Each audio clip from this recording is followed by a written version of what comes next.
In our out of this world lead, key lawmakers today warning that unidentified aerial phenomena, popularly known as UFOs, must be investigated as a potential threat to national security. Today's hearing, the first on UFOs in decades, coming almost a year after a U.S. intelligence report on UFOs provided few answers as to what military pilots have encountered in more than 140 incidents. Joining us now to discuss, Lue Elizondo. He's the former director of the Advanced Aerospace Threat Identification Program, an unpublicized U.S. government program created in 2007, committed to the investigation of UAPs, or UFOs.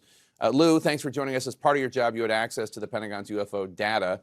You've also interviewed military eyewitnesses who encountered UAP, unidentified aerial phenomena, on an almost daily basis. Are lawmakers right to be concerned about this as a threat to national security?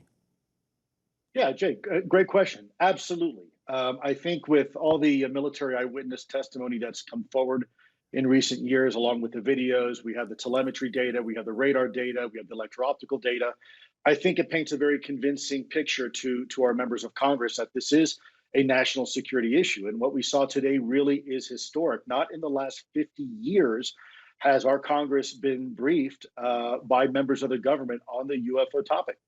I want to show you some of the declassified videos the Pentagon shared today. In this video, you're going to see a small object that appears to zip past a military pilot.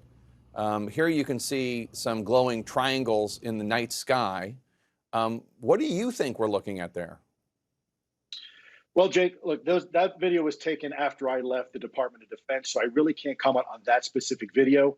But I think what the problem is here is that we have a bit of a schizophrenic approach to this topic. On one hand, we admit that they're real, but on the other hand, we're wrapping them up as a air trash, air clutter issue, i.e. drones, quadcopters, and not for what they should be, which is breakaway technology. This history of videos and eyewitness testimony goes back decades. And interestingly enough, I'll make this quick, they acknowledge today the existence of my program, ATIP, and they also acknowledge the existence of the program called Project Blue Book that closed in the 70s. But they're not discussing anything that happened in between. And there's no plan to collect data from any government efforts that may have existed between then, the 70s, and my program. And I think that's problematic.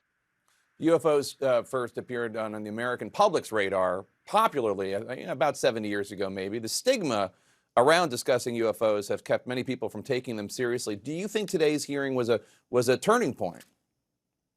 I do, Jake, and I think it's also a step in the right direction, and I think the American people and Congress can expect more hearings.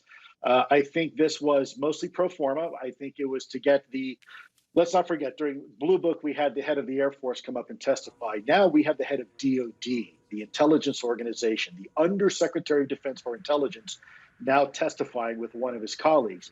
I think what Congress is doing is very smart. If you listen to the questions that were specifically asked by members of Congress, they know what's going on. They're no fools, and they're asking the right questions, and I think they're going to keep asking until they get the answers. All right, Lue Elizondo, we're going to have you back sometime soon to discuss even more. Thanks so much. Always good to have you on.